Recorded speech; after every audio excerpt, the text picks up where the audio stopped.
Seller's Concessions. Hello, this is Hazel Perry with A Moment in Real Estate. So what seller's concessions are is when you're purchasing a home and you're using financing, you'll have your down payment, maybe it's 3%, 5%, 20%, and then you'll also have closing costs. So these are the costs that are associated with your loan. You'll have an origination fee, you'll have a lender's title policy, you will also have prepaids and escrows. So those are expenses that are paid up front. So they might collect, for example, 6 months worth of insurance and property taxes up front. So, and sometimes people pay down points. So for example, say if your interest rate is 3% and you want to pay a quarter of a point down, so your interest rate will only be 2.75%. So you would pay what's called points, and your lender can explain that to you.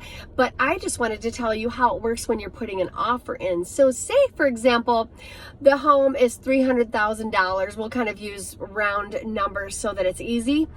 And you're saying, okay, well, I'm going to put an offer of $300,000 in, but I'm going to ask for 3% seller's concessions. So what that in effect means to the seller is that, yes, you might be offering $300,000, but $9,000 of that, that's 3%, is going to come back to your side of the transaction to cover your closing costs or to go towards your loan closing costs. So the seller's not going to get that.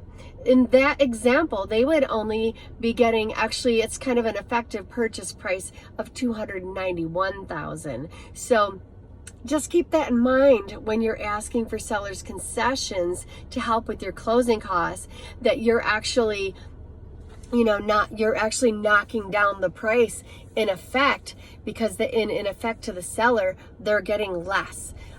Even though the full purchase price in that example was $300,000, they're only getting $291,000, and $9,000 was coming back to your side of the transaction to cover your loan closing costs. So how that is written up, that example would be, we're offering $300,000 with 3% seller's concessions. So I hope that helps explain seller's concessions to you and what that means. All right, have a great day.